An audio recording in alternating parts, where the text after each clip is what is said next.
안녕하십니까. 팔자를 구상합니다. 오늘은 2019년 10월 15일 을유일입니다. 오늘도 통변 공부를 한번 이어가 보도록 하겠습니다. 우리가 음양 오행 육친 오늘 간지 한번 이렇게 개략적으로 한번 볼 건데요. 우리가 간지라는 게 우리가 보통 팔자 이렇게 얘기를 많이 하지 않습니까? 이게 팔자가 뭐냐면 8글자예요. 8글자. 연, 월, 일, 시. 천간내자, 지지내자. 이렇게 보면은 갑도 있고 병도 있고 경도 있고 인도 있고 자도 있고 술도 있고 막 이게 있잖아요. 그죠? 이게 뭐냐? 이게 추나 추동, 봄, 여름, 가을, 겨울의 흐름을 갖다가 옛 사람들이 문자화 해 놓은 거예요. 갑을 같으면 봄의 기운, 에너지, 임묘진도 마찬가지죠. 그 다음에 경신, 신유술은 가을의 에너지, 가을의 기운.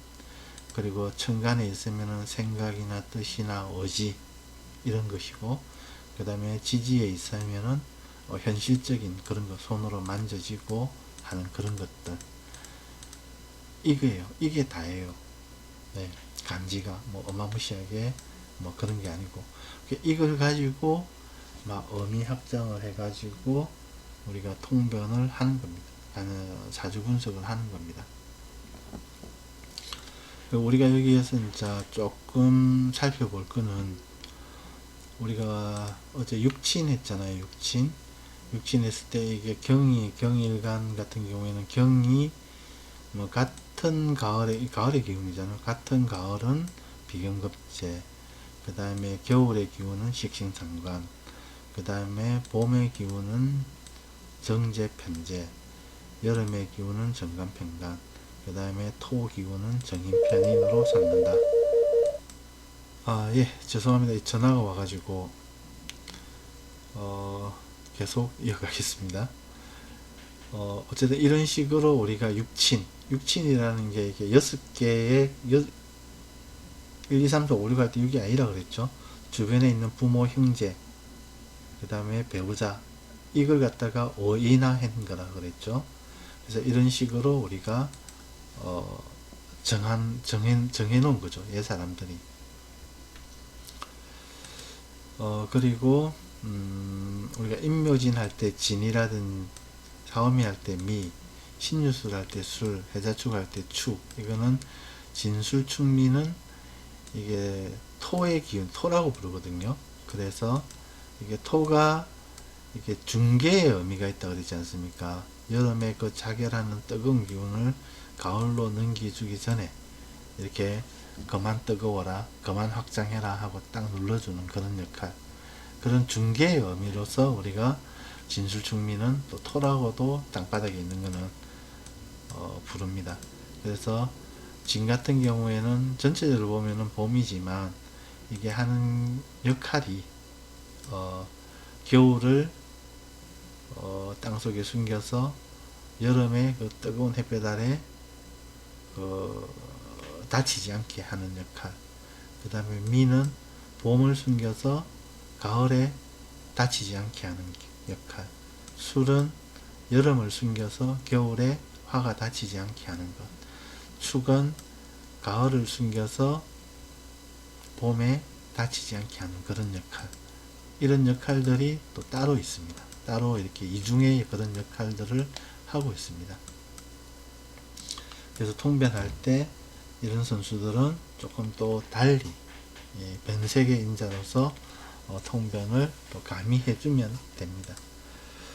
그래서 어쨌든 이런 기준, 이런 생각을 가지고 뭐 우리가 통변에 접근을 하는데, 우리가 개략적으로 우리 해당 명리학회에 오늘 올라온 사주를 한번 볼게요. 이 사람이 26살 꽃미남이랍니다. 꽃미남. 꽃미남이라는 게 뭐 상당히 주관적인데, 이 사람이 그래도 좀 뭐 사주적으로 봤을 때 꽃미남인지 아닌지는 모르겠지만 어쨌든 간에 여자들한테 인기는 좀 있을 것 같다. 왜냐면은 이 관이 지금 하늘에 떠 있잖아요. 관이 편관. 가을은 여름을 갖다가 관으로 삼는다 했잖아요. 관은 자식이잖아요. 그죠? 그 다음에 봄은 배우자고, 어떤 여자, 제가 되겠죠. 그러니까 이 제의 입장에서는 목생화 하니까, 그죠? 이게 식상이 돼요. 식상은 뭐 손발이고 자기가 마음껏 놀러 댕기고 뭐 루루랄라 하고 막 이런 기운이거든요. 사람들은 누구나 다 놀러 댕기고 막 어떤 제어받기 싫어하고 이렇게 하잖아요. 그죠? 그러니까 관이 하늘에 떠 있다는 거는 또 남들이 다 쳐다본다. 이런 거거든요. 그래서 여자들이 내가 놀러 댕기는 뭐 놀러 다니고 싶어 하는 그런 기운, 이런 기운을 가지고 있으니까 여자들이 요 관을 보고 막 이렇게 달라드는 거죠. 달라든다는 표현이 좀 그러네요. 아무튼 인기가 있는 거죠. 네. 막 이렇게 그렇게 하는 거죠. 그래서 일단은 이성적인 매력이 있다. 여자들한테 그런 기운을 풍기는 거죠. 그런 에너지를. 이게 다 에너지라 그랬지 않습니까? 그래서 26세 꽃미나 뭐 이것도 뭐 어느 정도 인정.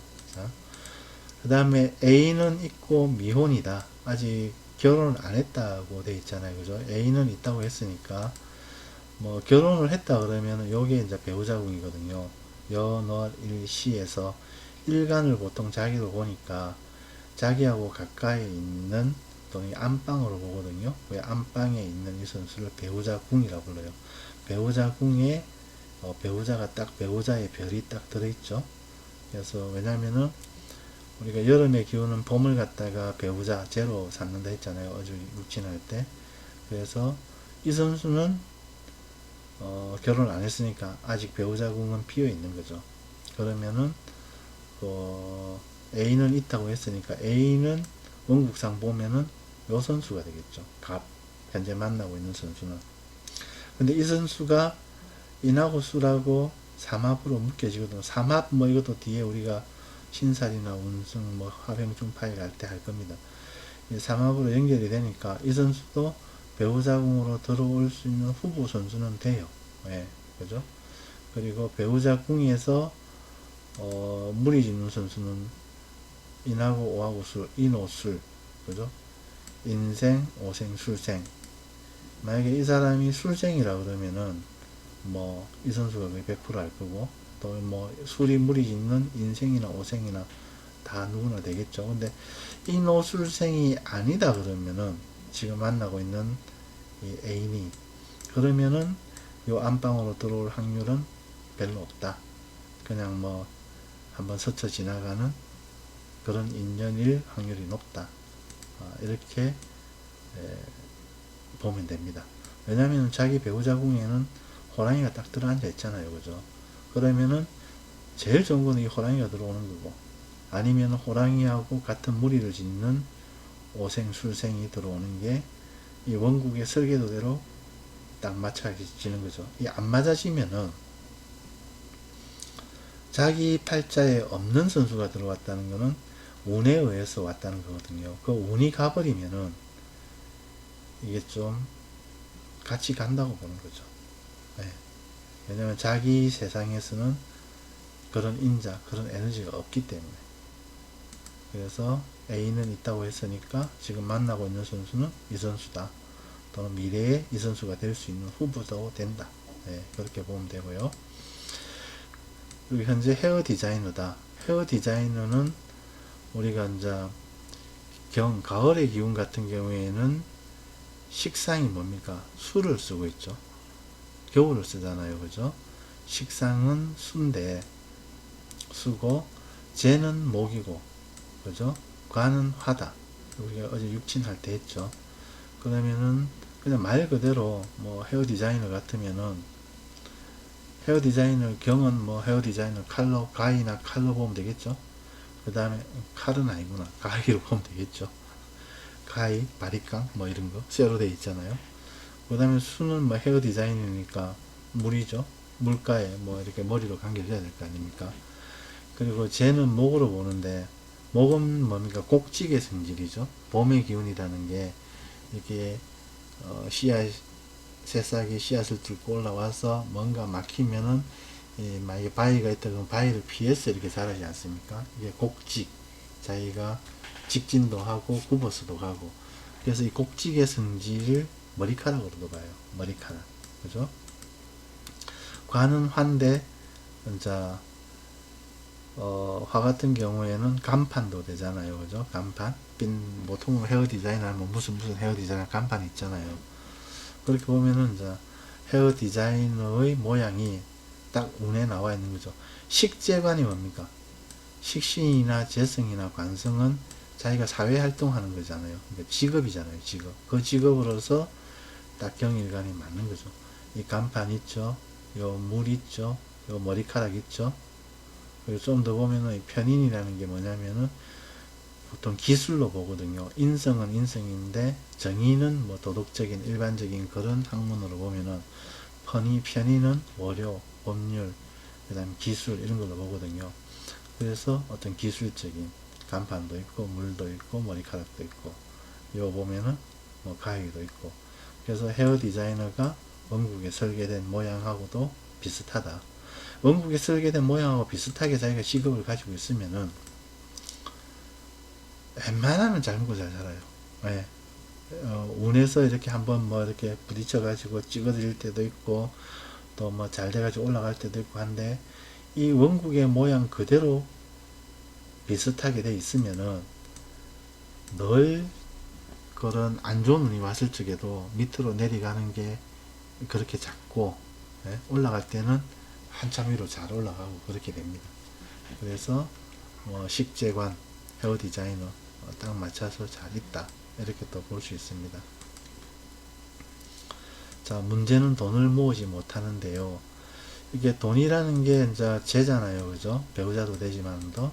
그럼 이 사람이 보면은 이제 이 겨울에 이 가을의 기운이 그렇게 센 게 아니에요, 그죠? 뭐 뒤에 가면은 또 좀 하겠지만도 경금이 이쪽에 자월에서 사지에 들어갑니다. 이렇게 12운 정상으로 보면은 그러니까 거의 뭐 죽었다는 거죠. 그래서 기운적으로는 센 게 아니에요.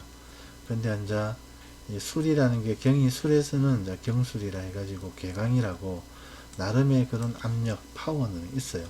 그래 파워의 시기를 보면은 뭐 우리가 금묘하실적으로 보면 어릴 때는 개강의 기운을 받고 있으니까 뭐 나름 껌 좀 씹었다 이렇게 볼 수도 있겠죠. 그리고 지금 뭐 20대 정도 이렇게 보면은 자에 와 있는데 이때는 사지잖아요, 그죠? 그래서 그렇게 자기가 몸이 어떤 기운을 갖다가 제어할 만한 힘이 세지 않다 이렇게 보는 거죠. 대운도 지금 이제 봄으로 와 있잖아요. 가을이 그렇게 뭐 자기 기운을 확 펼치기에는 약하죠. 반대 기운이니까. 그래서 이 재물 장악에 대해서는 재물을 크게 잘 장악하지 못한다. 잘 장악하지 못하니까 돈이 들어와도 뭐 쉽게 이렇게 좀 나간다고 볼 수 있겠죠. 그리고 뭐 대부분 결혼을 약속한 여친과 데이트 비용으로 사용하고 있으며, 그죠? 뭐 이렇게 뭐 이 나이 때는 그렇죠. 뭐 남자들이 뭐 이거는 큰 문제도 아니죠. 일반적인 경우죠. 남자가 돈 내야죠. 여자보고 돈 내라 하겠습니까? 그죠? 그리고 또 관이 이렇게 이게 명예, 뽀대 이런 거거든요. 관이 천간에 있으면 좀 멋을 잘 내요. 그러니까 여친한테도 뭐 선물도 쫙쫙쫙쫙 좀 하고 그 다음에 차도 좀 좋은 거 타고 댕기고 뽀대를 좀 내고 싶어 하거든요. 근데 이 관이 지금 이제 12운석상 보면 여기 목욕지예요. 목욕이라는 게 그렇게 재물 구축에는 이렇게 유리한 그 환경이 아니에요. 그래서 막 좀 안 좋게 얘기하면 털어먹고 뭐 이런 운기거든요. 그래서 관이 그러한 털어먹는 기운의 환경에 와 있기 때문에 좀 뽀대를 내도 좀 소모적인, 뭐 지출적인 이런 형태의 그렇다 이렇게 또 보고 있으면 됩니다. 그래서 거의 대부분 운에 따라서 가니까 뭐 큰 문제는 아니에요. 이때 이 시기는 또 그러니까 그죠. 그 다음에 돈이 조금 모아졌다 싶으면 이상하게 다 샌다고 합니다. 아까 제가 그런 말씀 한번 드렸고요. 자기가 좀 재물을 장악하는 힘이 그렇게 세지 않다. 그리고 대운 자체가 인묘대운, 이게 남자가 양대운을 걸을 때는 이게 재성 대운이라 하더라도 이렇게 명고이박이에요. 소문난 잔치에 먹을 거 없는 것처럼. 버는 거는 제법 버는데 주머니에 좀 남아있지 않는 거죠. 예. 벌기는 재성운이니까 현금 유동성은 있다고 보는데, 그래서 이것도 운 따라 제대로 가고 있다, 이렇게 보여집니다. 예를 들어 카메라를 사줘야 한다. 이러면 당연히 사줘야죠. 자기가 마음에 드는 아가씨 같으면은. 또 지금 만나는 아가씨가 배우자 후보 아닙니까? 이렇게 물이 짓고 있죠. 인하고 술이. 안방에 들어올 수도 있는데 잘해야죠. 예. 사귈 때 잘 못하면은 뒤에 평생 후회합니다. 잘해줘야 됩니다. 예. 돈이 물처럼 새는데 어찌해야 할까요? 방법은 지금 만나는 갑은 정리하고, 여기서 정리하고는 이 갑이 지금 만나는 애인이 인호술생이 아니라면, 인호술띠가 아니라면 정리를 하고 옵니다. 인호술생띠라면은 이 안방에 들어올 후보가 되니까 최선을 다해서 더 잘해줘야 되고, 이게 아니라면은 정리를 하고, 그러면은 이게 만약 인호술생띠가 아니라면은 이게 근묘하실적으로 30대 초중반 정도 되거든요. 좀 빨리 보면 20대 후반, 초중반 또는 20대 후반에 만나는 인생에게 배우자 자리요. 배우자 궁에 인이 들어와야, 위에 천간에 있는 거는 생각이고 뜻이고 좀 흘러다니고 이런 건데, 이 지지에 있는 거는 현실에 있지 않습니까? 인목이 세력이 상당히 세거든요. 그래서 배우자한테 경제권을 넘기고 자기는 그냥 루루랄라 하고 살면 된다. 그 배우자도 인목이라는 것 자체가 뭔가 이렇게 투자라든지 이런 쪽에는 약하잖아요. 기획, 디자인 이런 쪽에는 아니잖아요. 재물하고는 인연이 그렇게 없죠. 재물은 있는데 자기가 활동해 가지고 이렇게 돈을 모으고 하는 그런 건 아니라는 거죠. 왜냐면 가을 겨울은 금수라 해가지고 끌어모으고 이런 쪽인데, 목화 쪽 기운은 뭔가 이렇게 발산하고 확장하고 이렇게 명예 쪽이잖아요. 그죠? 그래서 배우자도 가능하면은 현금이 모이면은 주식 투자라든지 이런 것보다는 부동산 쪽에 현금을 묻어 가지고 재물을 지키는 것이 낫다. 왜냐하면 배우자 입장에서는 이 술 편인하고 이렇게 부동산하고 물이 짓고 있잖아요. 그리고 대운도 지금 인묘진 사오미 쪽으로 말년으로 갈수록 부동산이 강해지는 운이잖아요. 그죠? 그러니까 이런 식으로 부동산에다가 돈을 묻어주면은 재물적인 안정을 빨리 이룰 것이다. 이렇게 보여집니다. 그래서 우리가 봄, 여름, 가을, 겨울 이런 개념에서, 그 다음에 천간은 생각, 현실은 지지, 이런 걸 가지고 천간 지지 개념을 가지고 이런 식으로 통변을 자유롭게 하면 됩니다. 맞고 안 맞고는 최소한 50% 이상은 맞아요. 우리가 이 사람이 실질적으로 보면 이게 상관이 자기가 이제 손발 기술이잖아요. 그러니까 미용 기술이 되겠죠. 이 미용 기술이 재하고 물이 짓지 않아요. 서로 격각 관계거든요. 뒤에 우리가 격각도 할 건데, 이건 뭐냐니까 자기가 열심히 기술 이렇게 발휘해 가지고 돈을 모으겠다는 그런 생각은 없어요. 그러니까 이 기술 위에 관이 있잖아요. 나는 그냥 마치 이게 예술하는 사람들처럼 진짜 최고의 이런 헤어 디자이너가 되겠다. 이런 생각이 강한 거죠. 내 기술은 아주 뽀대나는 명예로운 그런 거다. 예. 그렇죠. 그래서 이 사람은 이 기술 써서 돈 벌겠다는 생각이 없기 때문에 재물은 필히 배우자한테 맡겨야 된다. 그리고 이 배우자궁이 채워질 때 재물적인 안정이라든지 이런 게 있을 거다. 그리고 배우자가 또 자녀를 낳잖아요. 그죠? 그러면 관이 올라오면은 더욱더 자신의 기술이 빛이 날 거다. 또 이렇게 통변이 되는 거죠. 예. 개략적으로 오늘도 이렇게 한번 훑어봤습니다. 이 도표는 우리가 이게 12운성 12신설인데 이거는 정말 이거는 외우셔야 됩니다. 이게 음양 오행 육친 간지 이거 다 버리더라도 요놈 하나만 가지고 우리가 통변을 하거든요. 뒤에 우리가 뭐 잘 이렇게 모를 때 요 하나만 가지고, 예를 들어서 우리가 뭐 이 사람이 모른다 그럼 개띠 하나만 가지고 이 갑 하나만 가지고 이 통변을 하거든요. 이게 그게 뭐냐면 여기서 다 나와요. 그래서 이거는 웬만하면 외웁시다. 생황목, 록사양, 병태대, 전력세. 생황묘하고 같이 가는 게 지장화, 록사양하고 같이 가는 게 망천, 병태대하고 가는 게 역재월, 전력세하고 가는 게 금년반. 이렇게 항상 이거는 외웁시다. 이거 뭐 몇 자 안 되니까, 그죠? 아무튼 오늘도 이렇게 개략적으로 한번 이렇게 훑어봤습니다. 예, 감사합니다. 팔자를 구성하였습니다.